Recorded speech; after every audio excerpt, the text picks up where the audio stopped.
Los juguetes. Cuando la infancia pasa, los juguetes se vuelven tristes. Una melancolía sorda aparece en sus desgarradores ojos de vidrio. Sienten su muerte. Saben que los espera en un desván su infinito destierro de cadáveres y con ellos han muerto para siempre los días del niño. Oso, conejo, ardilla de un bosque antiguo hecho ceniza, ni ahora ni nunca volverán a los brazos que acompañaron. Pareciera que estamos hablando de Toy Story, sobre todo de la tercera película, esta donde Andy, convertido ya en un jovencito, decide guardar sus juguetes que lo acompañaron durante su niñez en el desván de su casa, pero por un error terminan siendo donados en una especie de jardín de niños. Y entonces, como ya sabemos, Woody y sus amigos se embarcan en una nueva aventura para regresar con Andy. Y curiosamente, esta película y este poema dedicado al poeta Juan de Dios Peza toca uno de los temas fundamentales en la obra de José Emilio Pacheco. Me refiero en este caso al tiempo. Este que nos permite, con el transcurrir de los días, de las horas y otros aspectos, crear recuerdos bonitos, amables, dulces, pero también otros que son demasiado amargos, algunos hasta agridulces. En fin, cuando hablamos de José Emilio Pacheco, hay que pensar en el poeta del libro Islas a la Deriva, del cual les acabo de mencionar, o también este excelente poemario titulado No me preguntes cómo pasa el tiempo, o mencionar al autor de La sangre de Medusa y otros cuentos marginales. También no olvidemos el libro de El viento distante. Pocos conocerán este que se llama Morirás lejos. Es una novela histórica bastante interesante y que valdría la pena que abordemos en algún momento. Pero sin duda, si conocemos a José Emilio Pacheco es gracias a este libro que en algún momento también Café Tacuba lo convirtiera hiciera un arreglo musical para que formara parte de su primer disco. Me refiero a Las batallas en el desierto. De hecho, como ustedes saben, Café Tacuba tiene una canción que se llama, curiosamente, Las batallas. En el cine existe esta versión cinematográfica llamada Mariana Mariana, pero Café Tacuba no es la primera vez que se va a acercar a la literatura. En el disco Re, me acuerdo que tiene una canción que se titula Ixtepec, que curiosamente es el nombre del pueblo donde ocurren los acontecimientos de Los recuerdos del porvenir, esta novela fabulosa de Elena Garro que mencioné en el video anterior.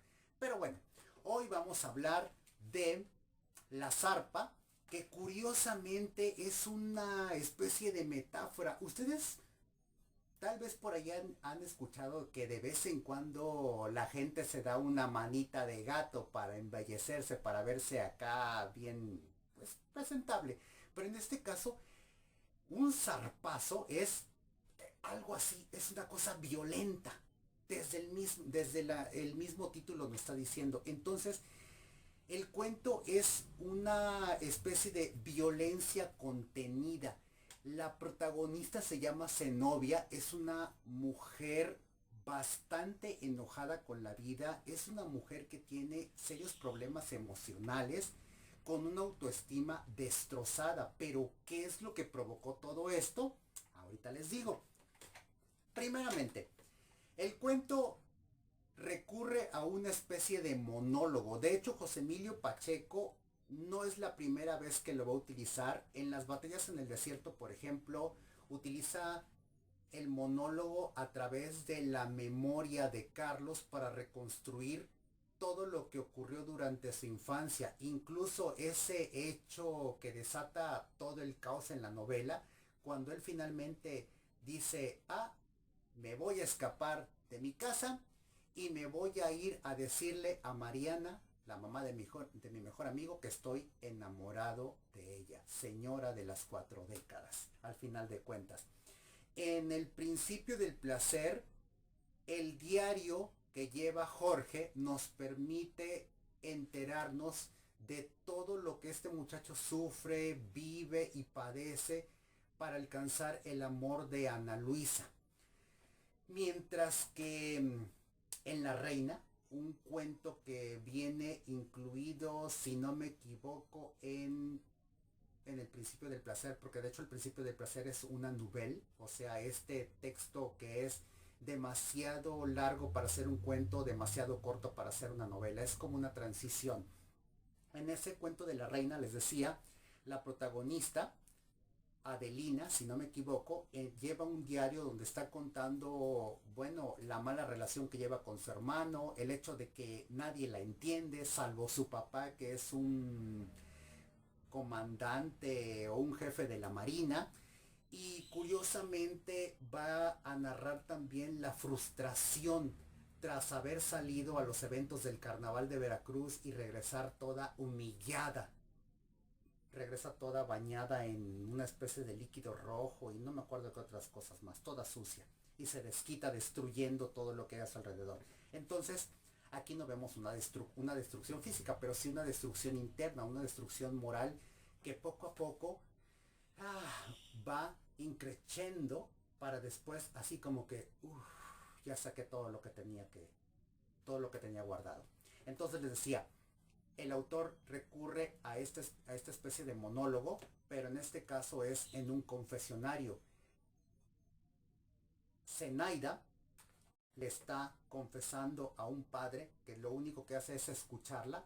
De hecho, a manera de susurro, le dice: padre, tengo que abrirme emocionalmente. Y curiosamente, fíjense, ocurre como una especie de antítesis. Mientras el personaje se abre sus sentimientos, sus emociones, lo que durante la mayor parte de su vida ha guardado, lo hace en un espacio hermético, en un espacio cerrado como lo es una iglesia y después el confesionario.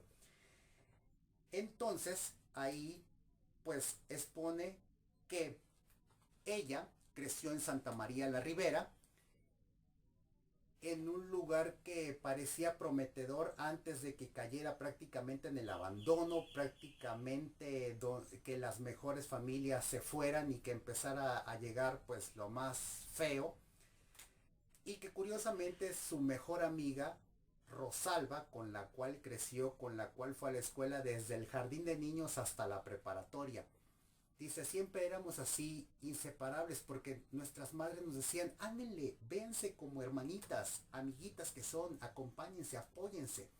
Entonces, Zenobia siempre se vio opacada, se considera opacada por su amiga. Dice, es que en la escuela siempre éramos la bonita y la fea, la delgada y la gorda, la antipática y la socialmente agradable. Incluso dice, no, pues todo mundo pues enfatizaba mucho esta pues diferencia de física y de cualidades cuando nos veían juntas. Por eso desde ahí empecé a odiar a mi amiga.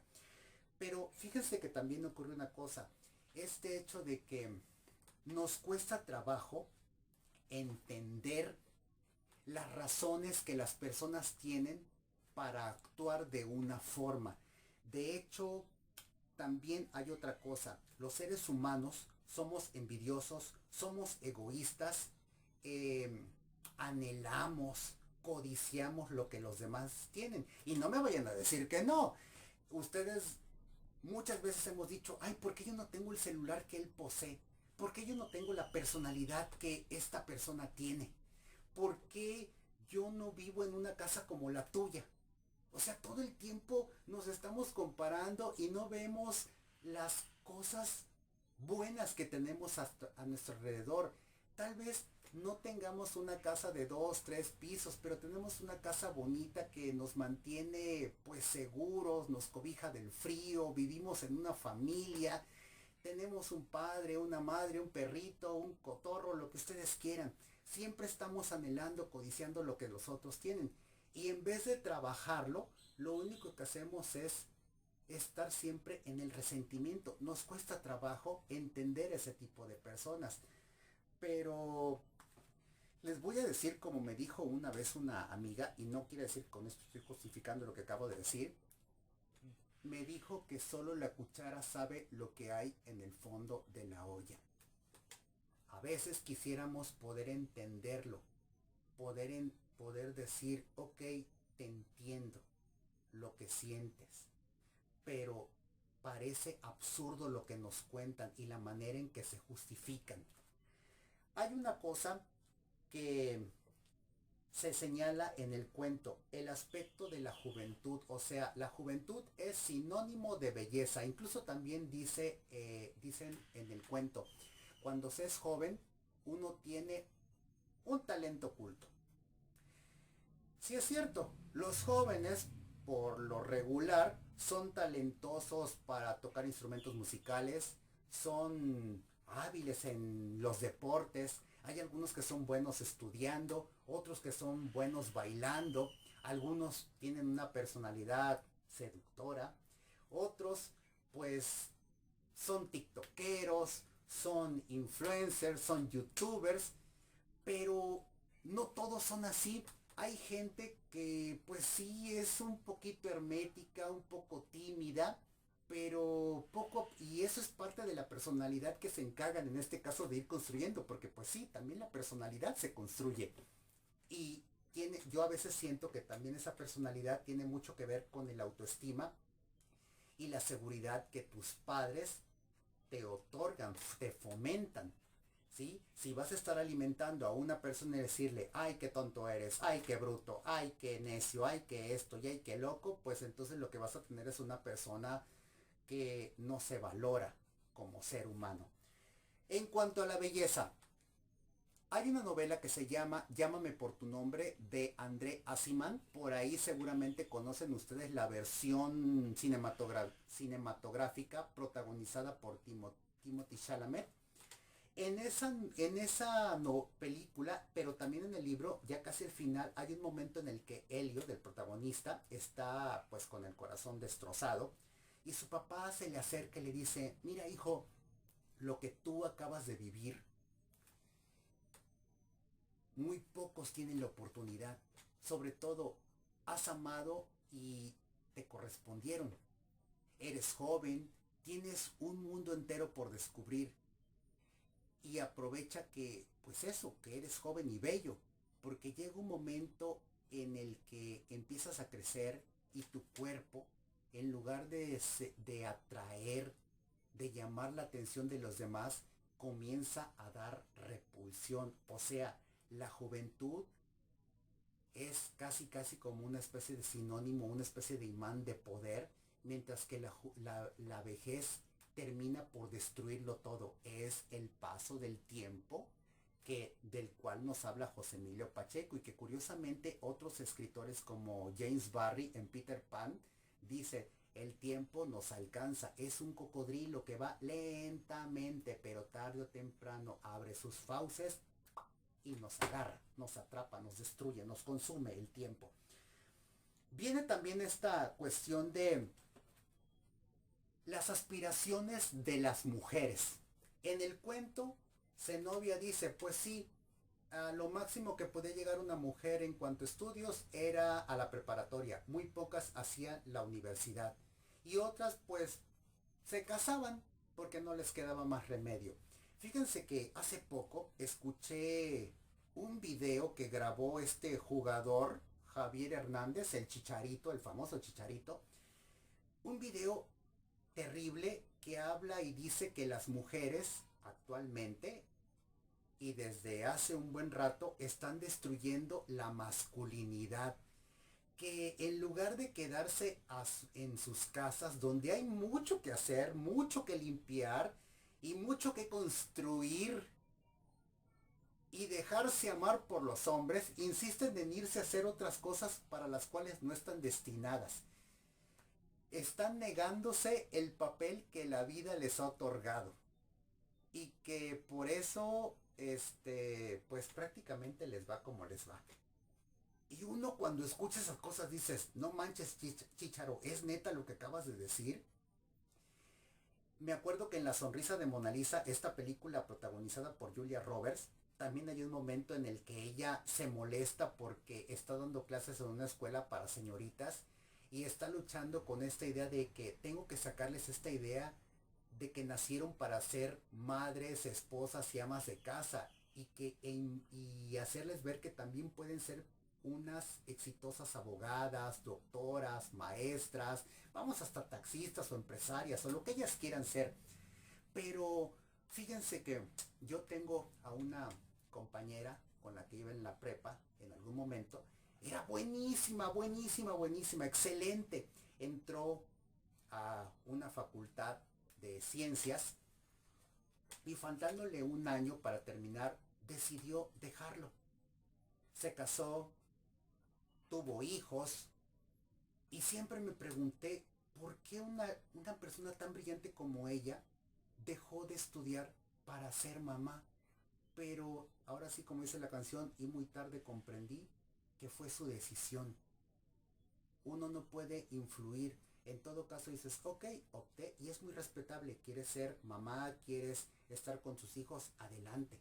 Quieres ser una profesionista, también adelante. Pero es la libertad que uno tiene para elegir lo que quiera para su vida, no lo que los demás les imponga o lo que creemos que es lo correcto. En este caso, por ejemplo, en la zarpa, Zenobia todo el tiempo se está lamentando de que por culpa de mi amiga yo no pude estudiar, por culpa de mi amiga terminé hundida, ¿sí? Y encerrada en este departamento en el cual en algún momento viví con mi padre alcohólico, mi hermano que terminan asesinando por drogadicto y por sus sueños frustrados de querer ser artista, que tengo que trabajar en una tienda, en un departamento específicamente de lencería, pero voy a volcar todas mis frustraciones en los clientes. Cada vez que me toque atender a una chica bonita, le voy a hacer ver su suerte, nada más por el hecho de ser bonita. Así que me voy a portar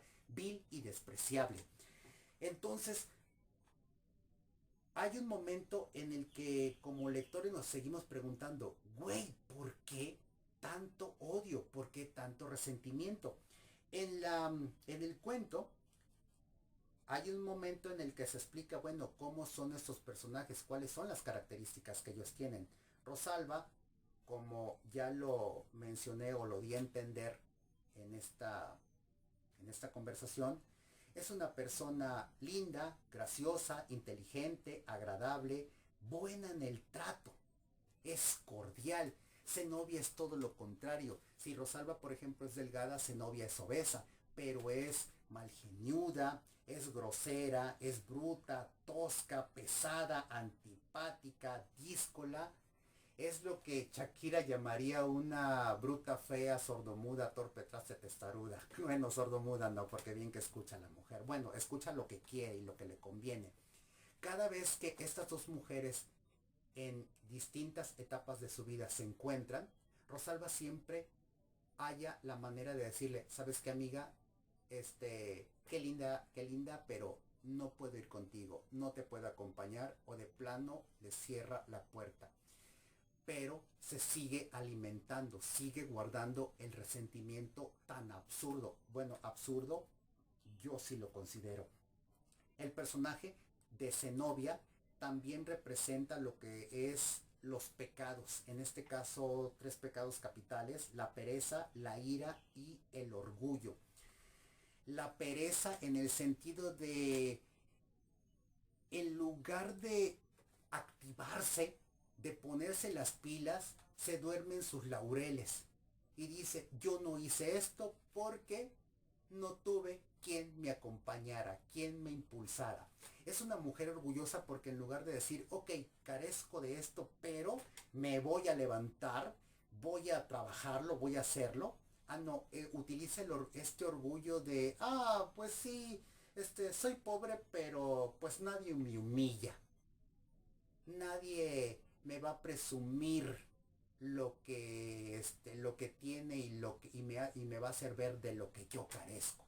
Y es esta ira de estoy enojada contigo porque eres buena. En lugar de que explotes y pelees conmigo y reacciones a las groserías que yo te hago, lo único que haces es regresarme bondad, regresarme cosas amables. Y eso es lo que más gordo me cae de ti, Rosalba. Y entonces dices tú, no manches, no puedo entenderte, no puedo ser empático contigo, con una persona tan necia y con una persona que cae en el absurdo.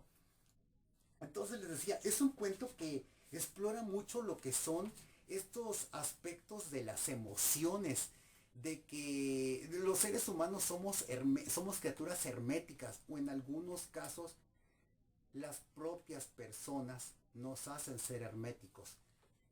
Yo era una persona que me gustaba mucho expresar mis emociones, pero llegó un momento en el que tuve un problema con una persona cercana y todo lo que mi forma de actuar decía, está triste, está loco, tiene problemas emocionales.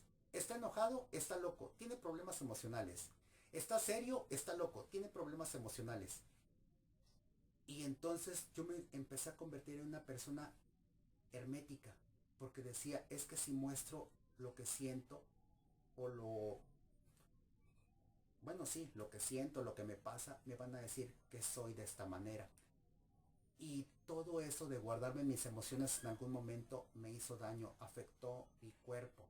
Entonces hubo una persona que me hizo ver que no podemos guardar lo que sentimos, tenemos que expresarlo, porque si no nos estamos dañando a nosotros mismos. Y esto es lo que ocurre en la zarpa. Con el paso del tiempo, ¿quiénes son realmente los lastimados? Es padrísimo leer a José Emilio Pacheco. Cada cuento, cada texto que nosotros abrimos y que leemos, nos abre la oportunidad de conocer un México que ya no existe, un México, unas costumbres, la forma de hablar, lo que se escuchaba, lo que se veía, lo que consumía la gente en ese momento, lo que estaba de moda, incluso edificios que ya no están.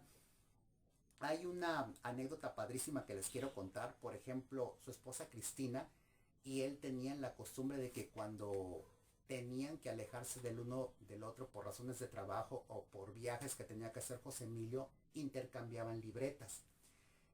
Cristina le daba la suya y viceversa.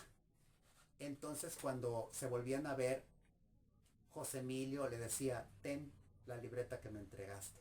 Y Cristina le decía, ten la mía.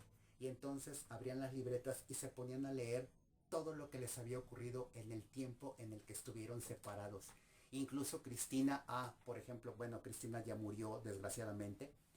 Eh, Cuando José Emilio muere, unas semanas después, Cristina retoma su sección del periódico La Jornada, que se llamaba Mar de Historias, y escribe un cuento padrísimo en honor de José Emilio, donde describe que una mañana ella abre la ventana de su cuarto y ve que un colibrí está jugando en el jardín.